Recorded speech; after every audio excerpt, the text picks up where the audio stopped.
Hey guys, alright, welcome to average speed, average velocity, instantaneous velocity. We're not going to show an example of instantaneous velocity. I'll talk about it, but it's just a really simple concept. So for this, we're going to do our very basic equations you were just first introduced to. Determine the distance a car moving at 37 meters per second travels in 2.0 minutes. Alright, here's something that's very important. You need to know basically three main things when you do equations or do problems. One is ask yourself, what is it that you're looking for? In this case, I'm trying to find distance. Alright, so now I know I'm looking for distance. Then I have to ask myself, what information do I have? I have 37 meters per second. That's my speed, average speed. And I have time, 2.0 minutes. The third thing I ask myself is, what equation or equations can I use?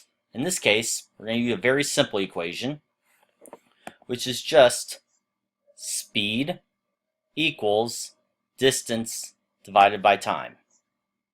Okay. Now, I'm trying to find distance, so I have to get time over to the other side. How do I do that? Well, here's the equation manipulation. To get time to the other side, I'll just multiply both sides by time. When I do that, times here cancel.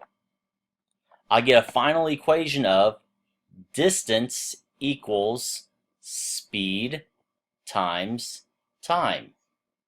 And now I can just plug my numbers in. My speed is 37 meters per second, and that's very important because it's meters per second. But look at the time. The time is in minutes. So I have to change that to seconds. I'm not going to show that because you should know how many seconds are in 2 minutes. 120. And then you just multiply it out. So that equals 4,440.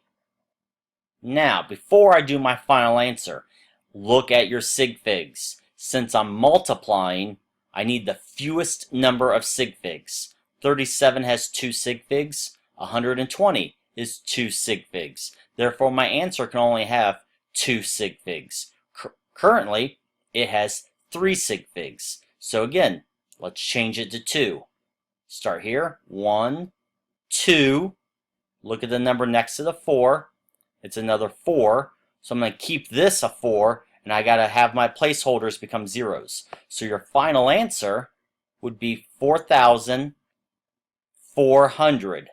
And then don't forget your units. Since it's distance I'm looking for, my distance is in meters. So I put meters. Done. So that's average speed. Really simple. The next one is about average velocity. Michael moves south 67.0 meters in 8.00 seconds. Remember, velocity is all about direction. So in this case, south. I could also have said something like down or along the negative y. So all that counts as direction. He then turns and moves 28.0 meters north in 3.60 seconds. Calculate Michael's average velocity. So velocity is calculated a little differently. First, here's the equation. Average velocity, so it's a v with this little bar. The bar just means average, equals displacement. So again, displacement, not the distance, it's displacement, which we talked about in a previous lesson, divided by the total change in time. Okay, these little triangles mean delta, which means change of or change in. So I'm looking at the change in my travel or displacement. Delta t, even though it says the total change in time, typically it's just the total time. So for the displacement, if you look, Michael went 67 meters south, and then he turns and goes up about 28 meters. So I'm only concerned with this part right here. I'm only concerned with the displacement. That's all I'm concerned with. So what I like to do, since I have opposite directions, I'm going to do a subtraction, and I always make the bigger direction the positive. So I'm going to say for my displacement, I'll say 67.0 minus 28.0. So again, that would be my displacement. And the reason why I'm subtracting them is because I have one direction going down, one direction going up. Since they're opposite directions, I'm going to subtract them. The total time, well, part of the time was 8.00 seconds. The other time was 3.60 seconds. So the total change in time is 11.60 seconds minus 0, because that was the start. Your starting point is 0. So what is that?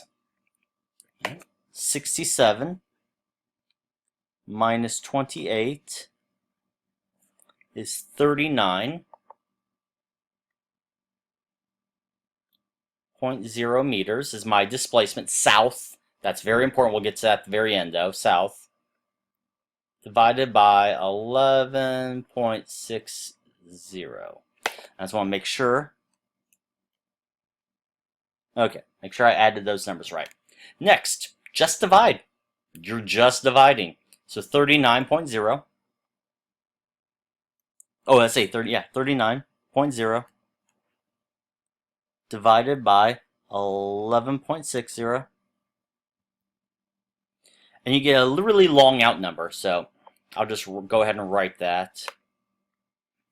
My calculator says 3.362620.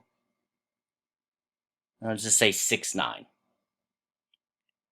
You don't really need to go that far out, but I just did. Next, because I divided, I want to know the fewest number of sig figs. This has 3 sig figs, 39.0 has 3 sig figs, 11.6 has 4 sig figs. So the fewest is 3, so I go over 3. 1, 2, 3. Look at the number next to the 6, it's a 2. Now, because these numbers are after the decimal, I don't want to change them into zeros. So I'm just going to keep that 6 as 6, and here's my final answer. 3.36 meters per second. Now here's the kicker. Because it's velocity, you have to have a direction. And what did we say the direction was? South. South. Now, it is possible to say, oh, I went negative 3.36 meters per second north. You could also do that. You could also do negative 3.36 meters per second north.